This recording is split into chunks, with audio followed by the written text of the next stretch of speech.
François Serre, je suis avocat au barreau de Paris et je suis intervenu ce matin comme consultant de l'Organisation des Nations Unies pour le développement industriel afin de faire un peu le point, le bilan et les pistes d'amélioration pour le développement des zones économiques spéciales au Sénégal. Donc les recommandations principales sont que je pense que l'adoption d'une nouvelle politique industrielle impose aujourd'hui, ce qui n'a pas été le cas dans le passé, d'adosser le développement des zones économiques spéciales à la politique industrielle. Ce qui nécessite non pas de remplir les zones économiques spéciales avec des acteurs non choisis qui viennent avec des offres spontanées, mais que ce recrutement se fasse sur la base d'études de faisabilité industrielle. Sur quel segment le Sénégal veut se positionner. C'est-à-dire qu'on prend le pétrole, on prend les mangues, on prend toutes sortes de matières premières et on décide au sein de cette matière première quel est le segment sur lequel le Sénégal veut se positionner en fonction des axes de la politique industrielle du Sénégal. Agrobusiness, santé, pharmacie, éducation, industrie, mines, high-tech, etc.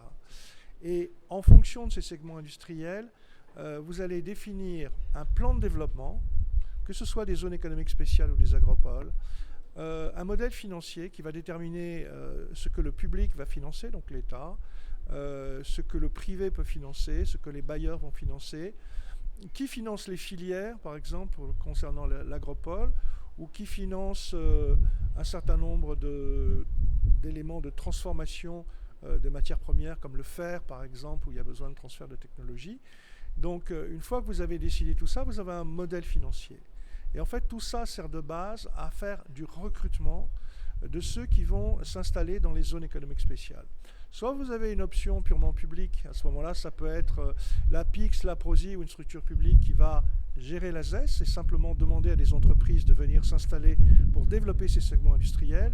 Soit vous décidez de confier cette mission de gestion et exploitation à un privé qui sera choisi suite à un appel d'offres pour déterminer les modalités de développement de cette zone. Donc ses obligations, il a un cahier des charges et qui doit répondre aux objectifs de politique industrielle.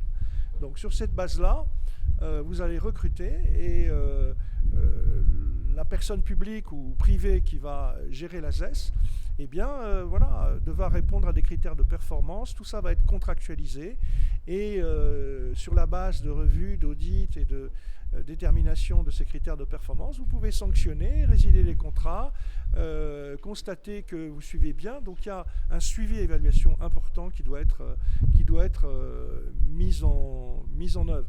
Après, ce qu'on peut constater, c'est que ce schéma-là est un peu à difficulté à se mettre en œuvre en raison d'une multiplicité d'acteurs publics. Il y a la PIX, il y a le PROSI, il y a le ministère de l'Industrie, il y a FONSIS, il y a le BOSS. En fait, chacun, entre guillemets, tire un peu dans son sens. Et il y a un manque, si vous voulez, d'organisation de la mise en œuvre publique de ces projets. C'est l'État. Mais l'État, en sous-traitant ou en ayant trop d'acteurs publics, fait qu'il y a parfois des rivalités, parfois des petites écoles qui se font, chacun développe des projets dans son coin, le ministère de l'Industrie va développer ses projets, la PIX va développer ses projets, etc. Ça, c'est plus possible. Donc il faut qu'il y ait une coordination institutionnelle sur la mise en œuvre. Une fois qu'on a décidé qu'il y a un plan de développement d'une ZES, il faut que chacun reste à sa place en termes de stratégie. Ça peut être la PIX notamment. En termes de gestion-exploitation, ça peut être la PROSI. Après, les unités privées viennent s'installer, comme ça se passe à Tangémed. Bon, l'exemple de Tangémed, qui a été beaucoup souligné, montre que, en fait, c'est le public qui développe la zone économique spéciale. Et une fois qu'elle est bien développée, le privé vient. Quand je parle du privé, ce n'est pas forcément les aménageurs qui ont tendance à venir avec des offres spontanées en promettant beaucoup de choses et qui n'arrivent jamais à répondre en fait aux objectifs de politique industrielle. Donc voilà, donc c'est l'État qui doit prendre les choses en main, comme ça se passe à Tangémed avec le succès qu'on sait. Et donc le gros problème, c'est comment l'État finance tout ça. Bon, vous avez la grande chance d'avoir aujourd'hui des zones qui vont développer du pétrole, du gaz, etc. C'est des sources de revenus très importantes pour développer le PSE, la politique industrielle du pays. C'est ce qu'on appelle les fonds génération future, etc. Donc l'industrie, ça fait partie du développement des générations futures. Donc prenons les redevances qui viennent de ces fonds, de ces sources-là pour renforcer les modalités d'intervention de l'État dans les zones. Et c'est la meilleure façon pour l'État d'imposer sa souveraineté industrielle, qui est le maître mot aujourd'hui. Donc c'est comme ça qu'on développe les chaînes de valeur, etc., etc. Bon. L'autre point, c'est qu'effectivement, on a une difficulté au Sénégal avec la position de la CEDEAO qui fait que tout produit qui vient d'une zone économique spéciale est taxé, ça part du Sénégal, dès que ça arrive au Bénin, c'est taxé à nouveau. Aucune communauté économique régionale n'a la même position. Donc il faut que ça change. Bon, l'ONUDI intervient comme conseil et finance aussi.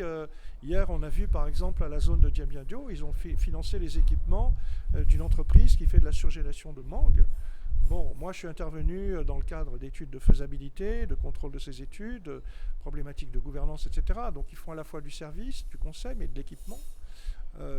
Donc ça, l'ONUDI est beaucoup intervenu avec le plan partenariat pays, intervenu sur la gouvernance des agropoles, intervenu sur les zones économiques spéciales, a appuyé l'élaboration des lois, dans l'opérationnalisation des zones économiques spéciales, a permis à ce que tous les bailleurs s'intègrent dans une même vision pour favoriser cette émergence. Donc il faut maintenant qu'on arrive au plan de l'opérationnalisation. Il y a une dynamique qui commence à s'impulser. Il y a la deuxième phase de la zone de Diamniadio, il y a Dias qui commence un peu à bouger. Donc je pense que le momentum est important et qu'on doit corriger un petit peu les points d'attention qui ont été un peu ignorés entre 2017 et 2021.